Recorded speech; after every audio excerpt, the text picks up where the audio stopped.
Entonces, yo voy a empezar tal vez por David Hockney y contarles que David Hockney nació en 1937, que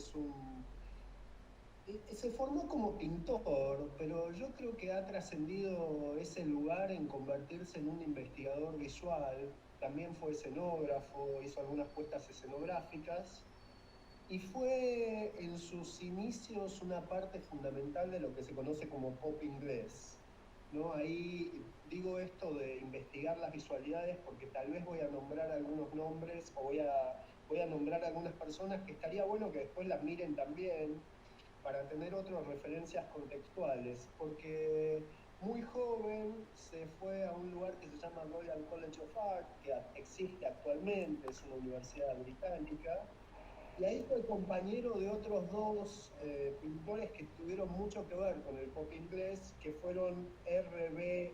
Kitaj, en realidad se llama Kitai, muy emparentado en la imagen a una época de un pintor local que es Carlos Alonso, y otro referente del pop inglés que se llama Peter Blake.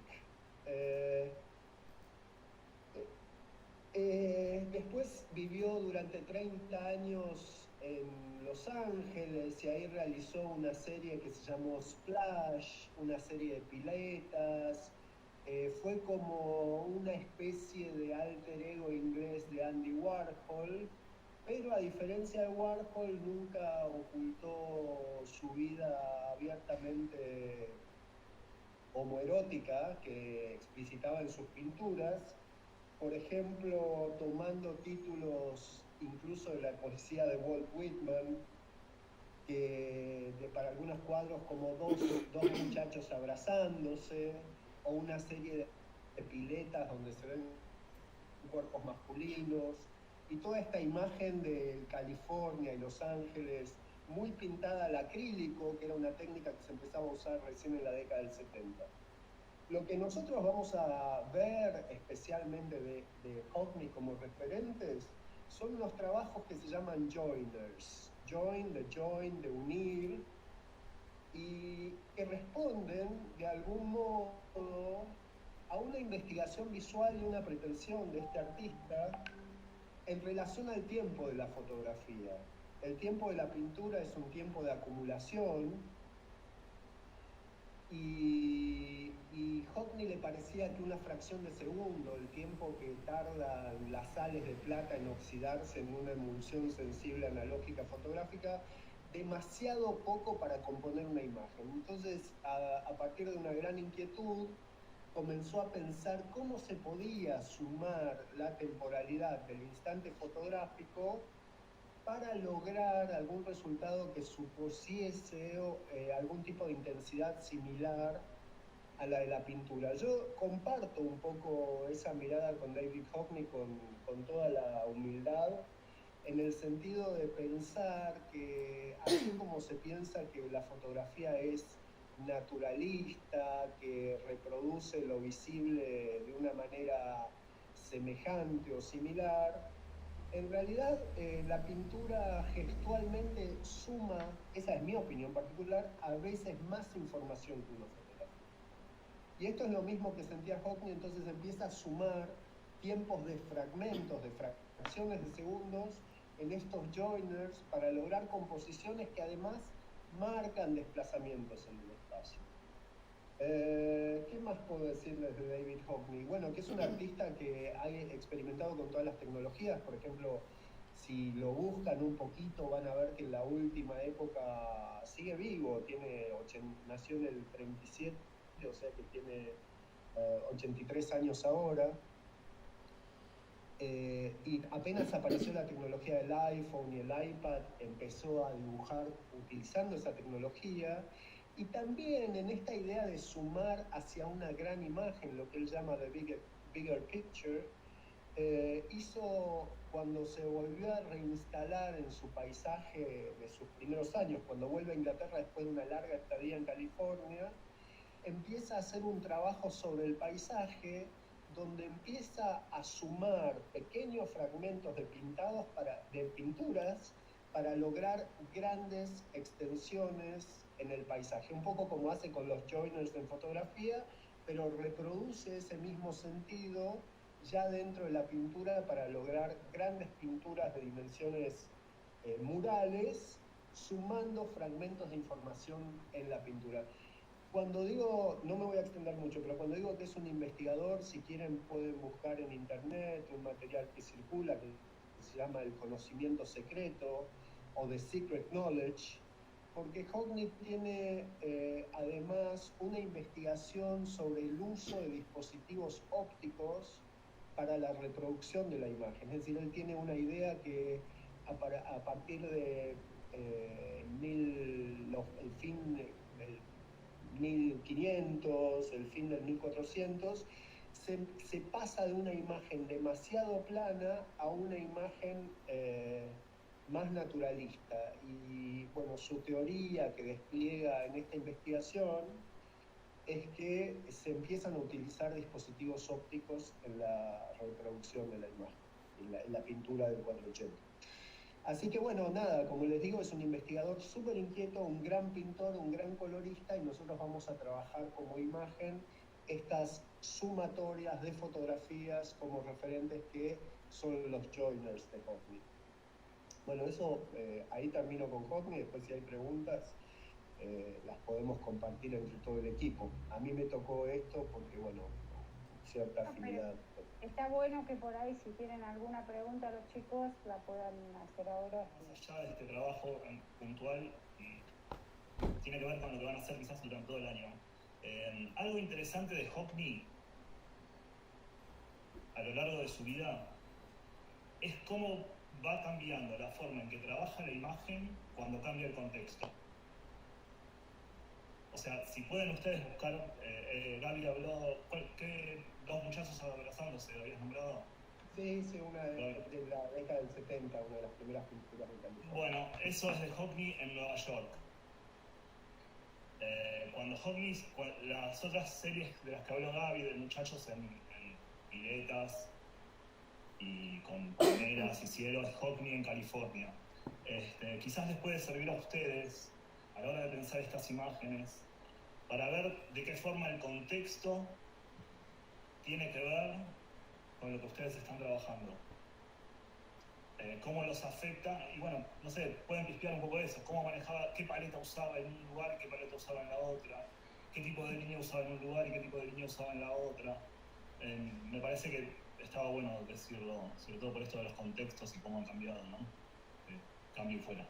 Está bueno esto que dice Leo, porque bueno, así como ha investigado diferentes soportes como el fotográfico y la pintura, digo, en acuarela funciona de un modo, en acrílico funciona de un modo, en su experiencia del Royal College cuando se estaba formando, que ya empezaba a insinuar cierta idea de la circulación de imágenes de masa, digo, lo que fue el pop, también incorporaba elementos del arte abstracto, es verdad, y digo, también en esto que referencia Leo como contexto es diferente la etapa del paisaje, de los últimos paisajes, de Bigger Picture, que es la luz que maneja en la serie de California. O sea, bueno, es súper interesante para investigar una obra muy, muy vasta y de una inquietud visual muy intensa. Bueno, sí, algunas cosas están relacionadas obviamente con la biografía de Hockney y varias cuestiones que Gaby mencionó, ¿no? Y ahí adentro pensar cómo es la relación, cómo fue la relación de Hockney con la fotografía, ¿no? Pensándonos en la década del 60, donde él se relaciona más desde un lugar del registro como soporte, no en sí como soporte de la fotografía, sino como registro para elaborar sus pinturas, ¿no? Y en los 70s, cuando empieza a experimentar un poco más esta cuestión de estos composites, y trabajando con una Polaroid va generando estos ensamblajes, ¿no? Como modelos anteriores a sus pinturas, ¿no? Y ahí es donde empieza a experimentar de lleno el tema de la fotografía, pero no todavía como medio específico en sí. Y en los 80s es cuando realmente, después de una exposición que él hace en el Centro Pompidou, empieza ya a interesarse en ese trabajo fotográfico como medio, ¿no? Y hay varias cuestiones que creo que son fundamentales para entender esta cuestión técnica que tiene Hockney con la fotografía. Y creo que la primera tiene que ver con el tema de la edición de la imagen y la postproducción de esas imágenes. Y pensar también con qué cámaras trabajaba, ¿no? Él trabajó con Polaroids en un momento generando un tipo de composites en donde se hacía cargo de ese marco blanco, ¿no? De la Polaroid. Y después con cámaras tradicionales, ¿no? Y es ahí donde de alguna manera empieza a aparecer una mirada crítica que él tenía sobre ese dispositivo, ¿no? Digamos, esa relación de reproducción mecánica que hace ese ojo mecánico, y al mismo tiempo él tomar eso, apropiarse de eso como herramienta técnica para elaborar otro tipo de espacialidades, ¿no? Hay algo que creo que él intenta hacer tanto en estas imágenes, principalmente las que les estamos sugiriendo, que es, en primer lugar, romper el marco, romper esos límites tradicionales de la imagen, ¿no? La ventana y esa relación de técnica perspectiva que tenemos, ¿no? Digamos, de punto de fuga. Salir de ese lugar de la representación perspectívica, trabajando, apropiándose de este dispositivo fotografía, ¿no? Y como había dicho Gaby, ¿no? Tener en cuenta esta cuestión propia de la mirada que tiene que ver con entender una espacialidad, con entender un movimiento y entender también cómo recorre la mirada a partir de ver algo, ¿no? Y creo que hay algo fundamental en el tema de la relación de Hockney con la fotografía, que es primero el uso de dispositivos, cómo se puede ver en su trabajo, en su relación con la fotografía, trabajar primero con esa imagen como un paso previo a la pintura, en los 60s y 70s, y después apropiarse de ese medio y trabajar con la fotografía ya como medio específica, ¿no? Pensando también en toda la tradición del fotomontaje que nos lleva a las vanguardias históricas, ¿no? Muchos no creo que hayan ya cursado Historia 2 algunos, pero bueno, el tema del fotomontaje que de alguna manera aparece con las vanguardias como el cubismo, el futurismo, el dadaísmo y el constructivismo, ¿no? Reapropiarse también de esa tradición y justamente algo que él decía que me impresionó mucho era de que para él fotografiar en realidad también estaba relacionado con dibujar. Él se dio cuenta cuando estaba generando estas composiciones con las imágenes de que en cierto punto también estaba dibujando, empezó a encontrar esa analogía y apropiarse de esa herramienta técnica, ¿no? Generando estas espacialidades, que creo que es una de las cuestiones más importantes para rescatar de la relación técnica que tiene Hockney con la fotografía, ¿no? Esta cuestión de encuadrar un espacio, desarmar ese espacio y volver a reconstruirlo a partir de la edición de las imágenes, ¿no? Prácticas que hoy por hoy son como muy contemporáneas también, ¿no? Que en realidad no estaban tan a tono con las técnicas, con el uso técnico fotográfico quizás de ese momento. Hoy por hoy con las técnicas digitales, esos composites los arma automáticamente Photoshop, o hay un montón de aplicaciones que simulan esta cuestión de sacar multiplicidad de puntos de vista, ¿no? Para después reconstruir un espacio. Hay una cuestión de muy interesante, creo, en esa cuestión de la técnica analógica de la fotografía, de la manera de edición y de postproducción que tiene Hockney, que nos acerca también a la manera de componer incluso con fotografía digital, ¿no? Digamos, una cuestión ahí como de lenguaje muy contemporáneo en esa época de los 80s con todas estas puestas de Hockney. Creo que lo mencionaste, Gise, pero esta cuestión de recomponer un objeto en el espacio muy ligada también a la tradición, como entendiendo toda la historia anterior a la pintura e interviniendo en ese punto, porque se podría decir que es una operación propia del cubismo también, ¿no? Creo que lo debes haber dicho también. ¿No? Digo, entonces, ¿cómo se para en un lugar determinado de una producción, pero pensando todo el pasado e interviniendo sobre eso con otros medios, ¿no? A través de la fotografía en este caso? Buenísimo. Pasamos un segundito a Grete Stern si quieren y volvemos sobre Hockney y Grete Stern para discutir un poquito la construcción esta que plantearon. Dale, Gaby, con Greta Stern. Bueno, Greta Stern nos vinimos un poquito a las pampas y eso está bueno. Aunque nació en Alemania, Greta Stern fue la primer, digamos, el primer fotógrafo del acervo argentino en entrar en colecciones internacionales, ¿no? Digo, la historiografía de la fotografía argentina, curiosamente, comienza con, tal vez no la historia de la fotografía, pero sí la consideración de la Argentina dentro del marco de la fotografía latinoamericana, comienza con Greta Stern. Y Greta Stern nació en Alemania el 9 de mayo de 1904, fue diseñadora en un sentido, fue, si quieren,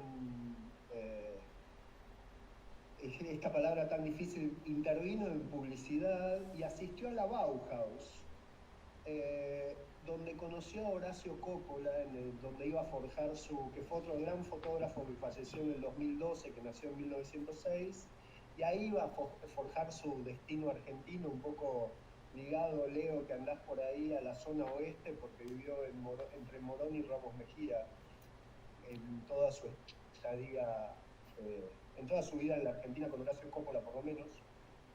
Y lo que vamos a utilizar nosotros, perdón que estoy un poquito desordenado, lo que quiero decir es que después de la Bauhaus, corrida por el nacionalsocialismo, un poco por sus ideas y otro poco por su ascendencia judía, se estableció un estudio publicitario en Londres. Hay un video en Vimeo, que le subiremos el link en algún momento, que se llamó Ringle and Pitt.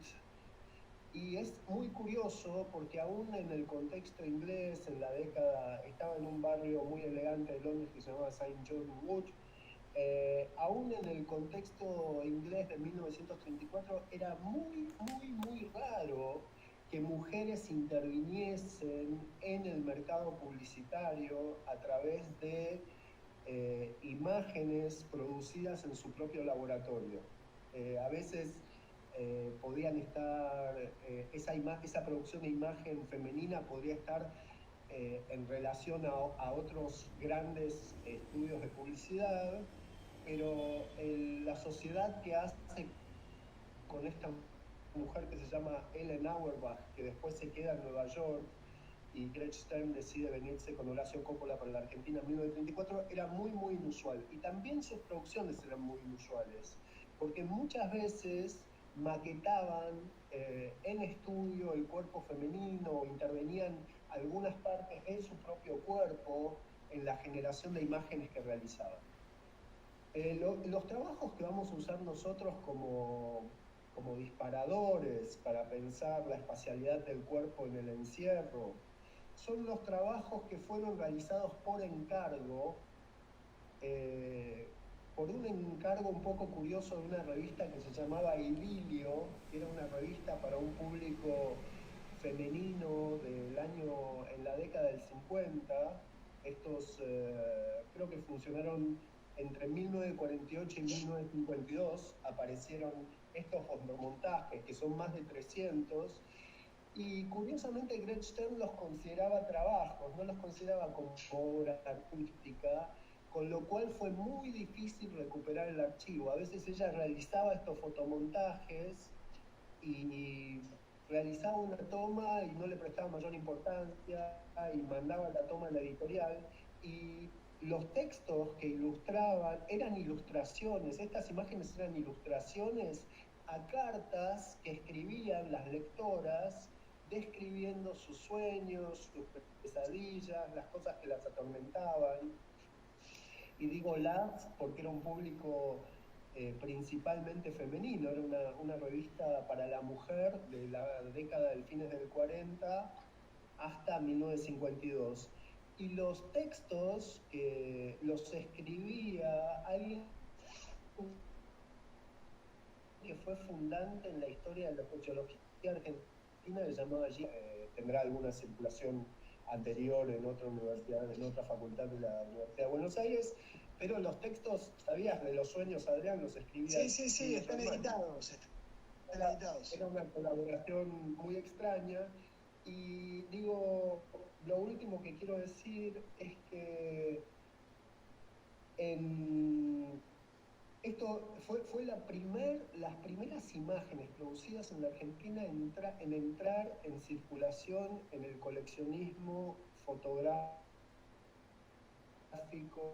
mundial. Esto suena, y tanto es así que hay un link que pueden seguir, o si se meten al Museo de Arte Moderno de Nueva York, al MoMA, hicieron una exhibición que se llamaba De la Bauhaus a Buenos Aires, componiendo fotografías de Grete Stern y Horacio Coppola. Así que bueno, en sus casas circuló, fotografió por ejemplo a Bertolt Brecht, fotografió a Borges, y su casa era un poco un foro de intelectuales en la década del 50. Y bueno, eso es todo lo que tengo para contar de Grete Stern. Mírenlos los sueños porque son tremendas los fotomontajes y muy alucinantes. Son como 300, fueron publicados en libros. Yo había encontrado un link y ahora lo perdí, pero bueno, estas son cositas que pasan, lo publicaremos luego. Bueno, muchas gracias. Dale, Gise, Bueno. Apertura. Bueno, bien como les contó Gaby, ¿no? Todos estos fotomontajes formaban parte de a modo de ilustración, ¿no? De estos comentarios, ¿no? Que venían en función de cartas que escribían las lectoras a la revista contando sus sueños, y Gino Germani de alguna manera los interpretaba y pactaba con Grete cómo iban a hacer estos fotomontajes, ¿no? Ellos acordaban qué figuras de alguna manera tendrían que aparecer con mayor escala o mayor predominancia, y qué imágenes de qué universo tendrían que estar. En cierto punto ese trabajo era más parecido al de un diseñador que trabaja en relación a un comitente o a un redactor o alguien que de alguna manera produce un texto y hay que ilustrar ese texto. Y bien como contó Gaby, ¿no? Este trabajo que hacía ella era armar un fotomontaje por semana, y ella guardó registro propio de estos fotomontajes, pero de la mitad de los que en realidad salieron del 48 al 51 en la revista. ¿Y de qué se trata esta cuestión, ¿no? del fotomontaje? Que podríamos asociarlo con lo que vimos de Hockney técnicamente, pero acá hay otra búsqueda. Hay una búsqueda que tiene que ver incluso con el fotomontaje del collage surrealista, ¿sí? Con trabajar incluso con imagen de archivo, porque ¿dónde salían estas fotografías? Salían más que nada del archivo personal de ella. Archivo personal que tenía que ver con texturas, con fondos, con objetos y personas que eran retratados por ella, vecinos, amigos, familiares, y con una técnica realmente muy exquisita para el recorte, digamos, y el armado de los fotomontajes que dominaba técnicamente a la perfección Grete. Pero creo que lo interesante técnicamente también tiene que ver en asociarla a ella en esta instancia de la producción de estas imágenes con una diseñadora, es en la preparación de estas imágenes, ¿no? Que estaban especialmente preparadas para ser impresas en esta revista en blanco y negro, ¿sí? En escala de grises. Y desde ese lugar hay un trabajo muy, muy fino de los valores, ¿sí? De los valores de grises en cada una de esas imágenes y en la elección de esas imágenes para que haya, digamos, una lectura de valor en esa composición, ¿sí? Y por otro lado, el tema de las figuras retóricas que trabaja, ¿sí? Hay una presencia muy fuerte de una retórica, una poética de la imagen en lo que ella está armando, ¿no? En trabajar metáforas o metonimias o sinécdoques, ¿no? Para armar estas composiciones. Y creo que de alguna manera también, si contextualizamos esto, tenemos que pensar de que esta revista surgía en el primer peronismo, ¿no? En 1948, cuando de algún modo la mujer también estaba empezando a ocupar otro lugar, ¿sí? Y es bastante interesante poder analizar desde ese lugar también estas imágenes, ¿no? Digamos, en un pequeño cambio que empezaba a ver en la figura de la mujer y en la figura de la mujer trabajadora. Pensemos que esta revista estaba destinada más que nada a mujeres trabajadoras de clase media, media baja, ¿sí? No era una revista de modas especializada para las clases altas, digamos, sino que era una revista que traía fotonovelas y traía esta sección con el análisis de los sueños. Pero de alguna manera lo que me interesa de estas composiciones es esta cuestión del ensamblaje de las imágenes y la relación que podemos trazar con la vanguardia surrealista, con el fotomontaje surrealista, y al mismo tiempo cómo ella trabajaba como una diseñadora, ¿sí? Al recortar y pegar, al seleccionar esas imágenes y al establecer cierto acuerdo con Gino Germani, que era el que escribía esos relatos, y decir, bueno, en esta imagen de alguna manera tiene que haber un espejo como dominante de la imagen, y con esos elementos componer todo esto, ¿sí? Con una técnica muy precisa. Pensemos que ella era una retratista tremenda, con un dominio técnico muy, muy específico y muy pulido, ¿no? En el recorte de esas imágenes, en la puesta en relación y en la toma final, ¿sí? En la toma final de ese fotomontaje que era el que finalmente se imprimía en la revista. Cuento unas cositas en relación a estas dos presentaciones, tanto a la de Hockney y a la de Greta Stern. Estuvo bien que Gabriel iniciara por Hockney y trajéramos a Greta Stern en esta serie en particular y que le diéramos ese movimiento desde el mundo inglés al mundo argentino, porque lo curioso de esta participación de Greta Stern es que se la llamó la primera gran participación editorial entre una fotógrafa y un sociólogo en la historia argentina. Esta revista tan curiosa,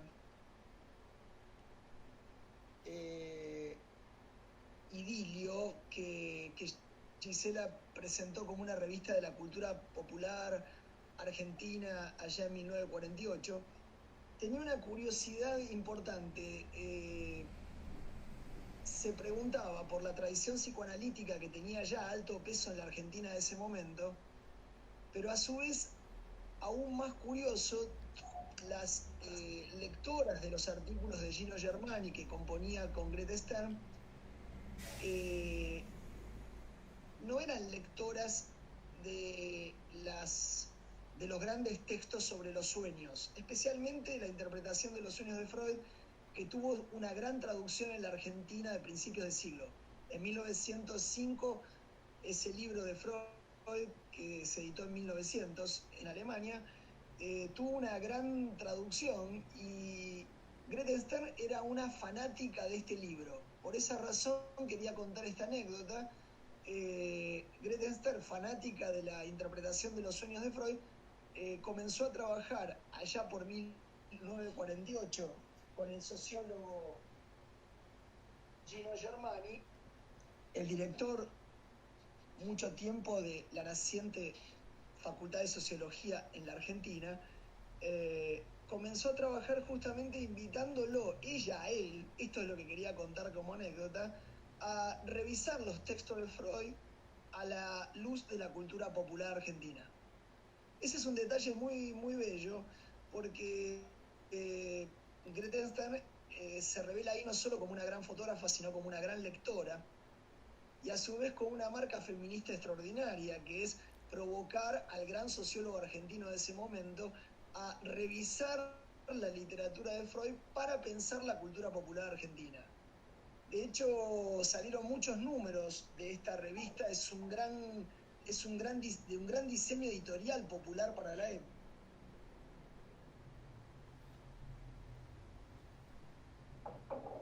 Ahí se colgó. Uy, se desconectó Adrián. Mientras vuelve Adrián, les cuento dos cositas que pueden mirar también de Grete Stern que son muy alucinantes. Hay un trabajo que hace por encargo en 1967, no por encargo, con una beca del Fondo Nacional de las Artes, es un enorme trabajo fotográfico sobre el Gran Chaco. Y lo hace en 1967. Y son unos trabajos de una sensibilidad tremenda, sobre todo la figura de la mujer y los niños. Fotografía con una empatía, digo, casi como para ver también en esto que hablaba Leo en relación de contexto, cómo la fotografía, cómo una lente puede cargar lo que refleja de una afectividad también. Ese trabajo de 1967 sobre el Gran Chaco es muy, muy alucinante. Y la otra cuestión que en 1961 le encarga a la Universidad de Buenos Aires a Grete Stern documentar la primer computadora que se había fabricado aquí, que se llamaba Clementina. Bueno, nada, estaba contando eso, una anécdota curiosa de la cultura editorial argentina. El cruce entre un sociólogo y una fotógrafa leyendo la interpretación de los sueños de Freud, abriéndolo a la cultura popular. Me parece que ahí hay un detalle interesante para pensar, y sobre todo que uno de los números estuvo ligado al sueño de incertidumbre. Entonces, la fotografía la proponía Grete Stern y Gino Germani escribía provocado por la imagen. La imagen la fabricaba ella y él escribía provocado por la imagen que ella fabricaba, releyendo los textos de Freud y pensando cómo la mujer argentina de la década del 50 leía esto, veía esto. Una composición muy atractiva de uno de los grandes, de un gran sociólogo y una gran artista visual, que fue este emprendimiento editorial. La revista en sí misma merece ser revisada como una tesis popular editorial de la Argentina. Casi una revista de gran tirada y de muchos números, que justamente se llamaban revistas ilustradas y que luego tuvieron un gran auge en la década del 60. Esta revista es una precursora de las revistas ilustradas. Bueno, solo ese comentario breve sobre esta tradición argentina que me parece fuerte de recordar, y si a ustedes les parece podemos detenernos en una imagen de Grete Stern y en una imagen de Hockney para pensar cómo componen esa relación del punto de vista entre cuerpo y espacio.